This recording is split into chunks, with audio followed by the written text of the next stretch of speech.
ज़्यादातर लोग अपने प्रेजेंट वर्क से नाखुश रहते हैं। किसी को भी अपने काम में सेटिस्फैक्शन मिल जाए तो बड़ी बात होती है। और हमें से ज़्यादातर लोग दूसरों के काम को ज़्यादा तरजीह देते हैं। हमको लगता है कि दूसरों का काम हमसे ज़्यादा बेहतर है, वो ज़्यादा अच्छी स्थिति में है। और हम ये भी सोचते हैं कि हमारा काम हमारी तरक्की में बाधा है। आत्मज्ञान और सिद्धियां हासिल करने के लिए भी हमें हिमालय में तपस्या करने की जरूरत महसूस होती है। एक कहावत है कि हमें पड़ोसी का अचार ज्यादा स्वादिष्ट लगता है। सफलता के शिखर पर कौन नहीं पहुंचना चाहता। हमारे धर्म में सफलता का एक ऐसा सूत्र हमें दिया गया है जो हमें बहुत ऊंचा ले जा सकता है। यदि आपको भी ऊंचा पहुंचना है लेकिन आप अपने वर्तमान काम को अच्छा नहीं मानते तो ये सूत्र आपके भी काम का है।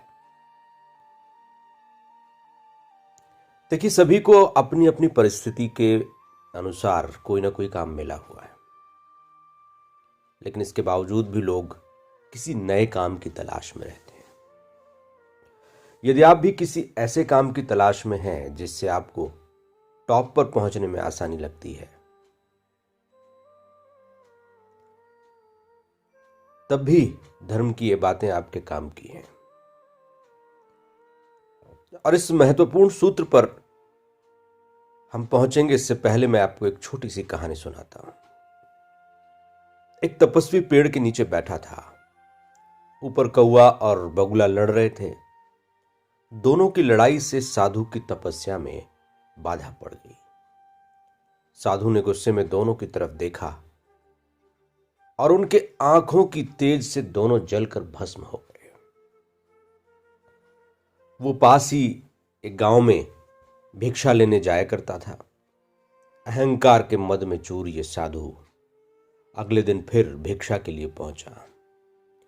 एक दरवाजे पर खड़ा हुआ, पुकारा, मां, कुछ भिक्षा चाहिए। भीतर से आवाज आती है, बेटा रुक। अब तपस्वी मन ही मन सोचने लगा कि इस महिला की इतनी हिम्मत कि सिद्ध पुरुष को वेट कराए। साधु इधर मन ही मन इस तरह की बातें सोच रहा था, तभी अंदर से फिर आवाज आती है, बेटा अपनी सिद्धियों पर घमंड मत कर। यहां ना तो कोई कौवा है ना ही बगुला। तपस्वी घोर आश्चर्य में पड़ गया। आखिर मेरे मन की बात इस महिला को कैसे पता चली? बहुत देर बाद एक महिला बाहर निकली। साधु उनके चरणों में गिर पड़ा। पूछा, माता तुझे ये सब कैसे पता चला? महिला बोली, बेटा मैं ना तो योग जानती हूं ना ही ध्यान साधना तपस्या। मैं तो एक सीधी साधी सरल महिला। मेरे पति बीमार हैं, उनका कुछ काम बाकी था, इसलिए मैंने तुम्हें रोका। अपनी पति की सेवा करना मेरा पहला कर्तव्य है। जब मेरी शादी नहीं हुई थी तब मैं अपने पुत्री धर्म का पालन कर रही थी। अब मैं पत्नी धर्म का पालन कर रही हूं। यही मेरी तपस्या, योग और ध्यान है। इसी से मुझे सिद्धि प्राप्त हुई है। इस बारे में तुम और ज्यादा जानना चाहते हो तो पास ही में एक राजनगर है, वहां तुम्हें एक व्याध मिलेगा। भारत में हंटर को शिकारी व्याध और बहेलिया कहते हैं। साधु उस व्याध के पास पहुंचा। वो छुरे से मांस काट रहा था। साधु को आश्चर्य हुआ। व्याध ने कहा, आप बैठिए, मैं अपना काम निपटा लूं। काफी समय बाद काम निपटाकर व्याध उस साधु को लेकर घर पहुंचा। उसने फिर साधु को बैठकर इंतजार करने को कहा। इसके बाद उसने अपने बुजुर्ग माता पिता को स्नान ध्यान कराया, उनकी सेवा की। फ्री होकर व्याध बोला, अब आप बताइए कैसे आना हुआ। उस व्याध ने साधु के आत्मा परमात्मा से संबंधित सभी प्रश्नों को अपने जवाब से शांत कर दिया। यही उपदेश व्याध गीता के नाम से महाभारत में प्रसिद्ध हुए। साधु व्याध से बहुत प्रभावित था। पूछा कि आप इतने बड़े आत्मज्ञानी हैं, आप ऐसा गंदा और घिनौना काम क्यों करते हो?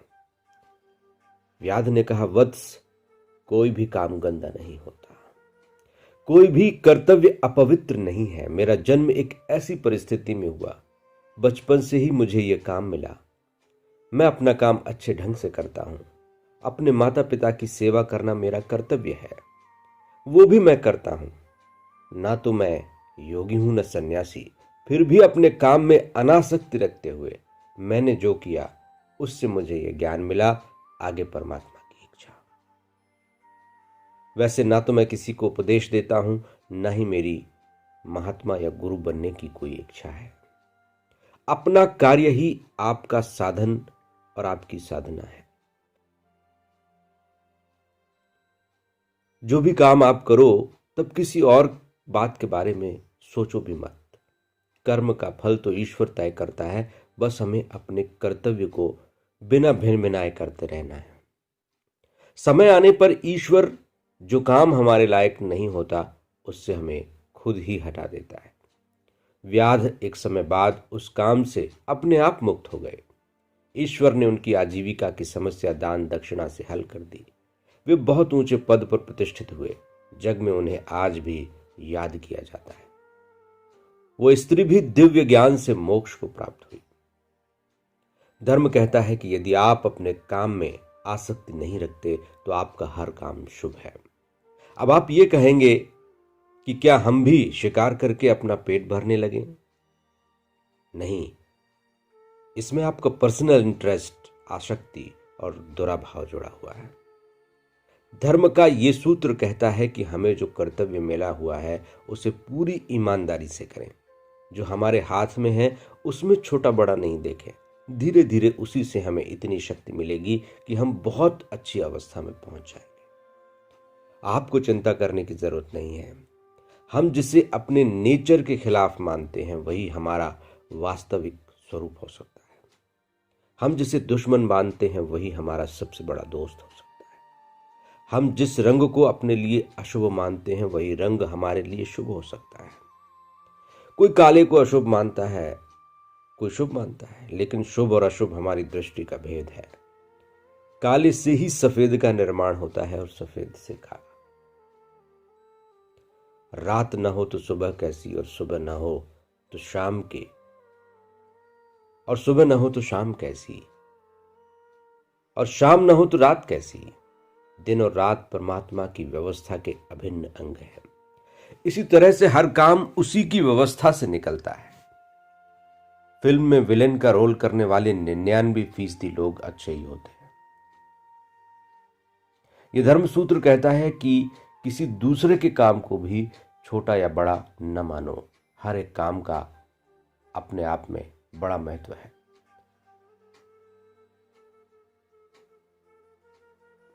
आप आज साफ सुथरी जगह पर बैठे हैं तो इसलिए क्योंकि वहां मौजूद गंदगी कोई हटाने का काम करता है। धर्म कहता है कि आप छोटे से छोटे काम में भी ना तो बहुत लगाव रखिए, ना ही उससे दुश्मनी।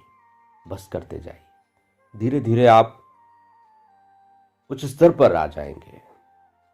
उस वक्त आपकी शक्ति आपके सामने आपकी वास्तविक सिद्धि रख देगी। छोटी छोटी चीजों से हम इतने ज्यादा प्रभावित हो जाते हैं कि हमारा जीवन घिसकने लगता है। किसी वजन को बिना पहियों के खींचना कितना कठिन होता है। पहिए और एक्सल के बीच ग्रीस और आयल प्रेम है। इसी प्रेम के सहारे वो पहिया बिना घर्षण किए हुए मीलों चल सकता है। रिश्तों में भी हम इसलिए घिसटते हैं क्योंकि हमारे अंदर उस रिश्ते को बदलने की शक्ति नहीं है।